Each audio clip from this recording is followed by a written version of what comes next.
Assalamualaikum warahmatullahi wabarakatuh. Sampurasun. Daramang sadayana, masih sang bunda. Hari ini bunda ingin berbicara tentang nilai anak. Nilai yang diperoleh dari hasil evaluasi. Ayah dan ibu, apakah ayah dan ibu akan kecewa ketika ayah dan ibu melihat nilai anak yang rendah? Kemudian ayah dan ibu mengatakan bahwa ternyata selama ini kamu itu belajarnya tidak sungguh-sungguh. Bahkan ayah dan ibu mengatakan, kenapa nilai kamu jelek? Jangan-jangan kamu malas belajar ya? Tuh lihat teman kamu, ternyata teman kamu pintar. Kamu tidak ada apa-apanya dibandingkan dengan teman kamu. Tunggu dulu, ayah dan ibu. Sedikit bunda ingin berbagi. Ayah, ibu, nilai anak yang didapatkan rendah, yang ibu katakan anak itu bodoh, salah besar. Kenapa? Karena nilai rendah itu bukanlah tanda bahwa anak itu gagal, melainkan sinyal dari sebuah pembelajaran. Secara ilmiah, nilai itu hanya mengukur hasil pada saat atau pada satu waktu, bukan mengatakan ukuran satu-satunya kecerdasan anak secara utuh.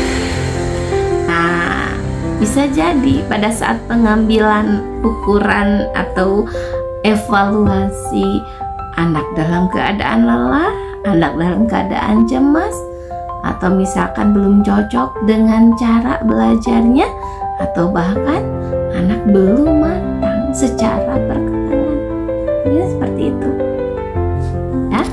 Di sini bunda akan mengatakan bahwa ingat, respon orang tua itu jauh lebih berpengaruh daripada nilai itu sendiri.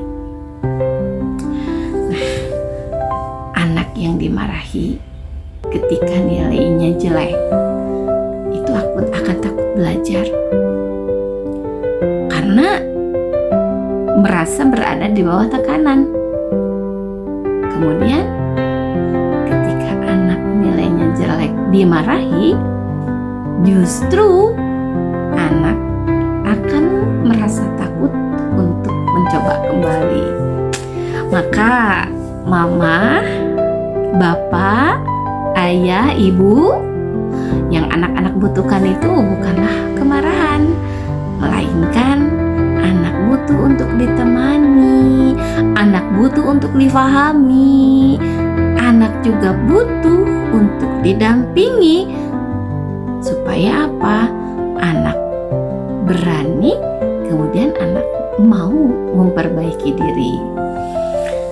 Jadi, ayah dan ibu, mama dan bapak, tugas orang tua bukan memberikan label anak malas, anak bodoh, tetapi saatnya untuk membantu anak untuk lebih difahami. Jadi orang tua lebih memahami anak. Mulai Bu, dari sekarang ayo bersama-sama dengan bunda, dalam kepala kita ada pertanyaan, bagian mana sih yang belum anak saya pahami? Kemudian coba teliti, di mana sih letak kesulitannya? Kemudian terus ikut memikirkan bagaimana ya caranya agar belajar anak kita bisa diperbaiki. Kemudian pikirkan juga apa sih yang cocok, yang lebih cocok, cara atau pola untuk anak kita belajar supaya lebih meningkat hasilnya. Itu yang harus ada. Jadi kembali, orang tua pun ada tugas untuk merefleksi dengan hasil yang didapat dari anaknya. Nah, kalau dengan anak bagaimana ketika kita ingin mengomentari atas hasil yang didapat? Maka ayah dan ibu cukup mengadakan satu dialog yang lebih tidak membuat anak itu takut, kata ibu atau ayah. Nah, bagian mana yang menurut kamu itu paling sulit?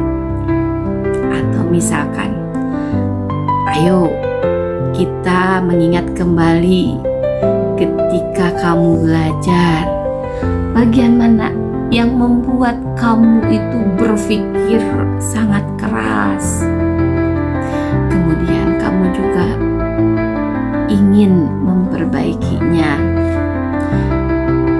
Kemudian ibu boleh bertanya, "Nak, kalau boleh memilih, mama mau nanya nih, kalau boleh memilih, belajar seperti apa sih yang kamu butuhkan?" Masih membuka ruang dialog dengan anak dengan pertanyaan-pertanyaan yang bisa saja pada saat itu anak malah menangis atau misalkan belum bisa menjawab, tapi minimal pertanyaan kita tidak ada sifat melabeli anak dengan kata-kata malas, bodoh, atau misalkan membanding-bandingkan seperti yang saya contohkan di awal. Jadi jangan sampai pertanyaan kita menjadi jebakan sampai anak tidak mau berkomunikasi, atau justru anak terpicu takut kepada orang tua, ya. Jadi ayah dan bunda yang sangat bunda banggakan, ingat bahwa pendidikan itu bukanlah lomba kecepatan. Setiap anak itu bertumbuh, tentu saja dengan waktunya sendiri. Dan rumah yang aman secara emosional adalah tempat yang belajar. Anak itu tempat belajar terbaik, ya, buat anak.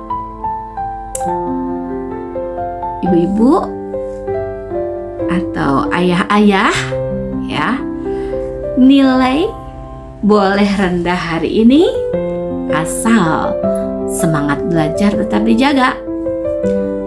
Anak yang didengar itu akan lebih jujur. Anak yang difahami akan lebih berusaha. Ingat, masa depan anak tetap terbuka. Assalamualaikum warahmatullahi wabarakatuh. Sampurasun. Bunda Amit Mungkur.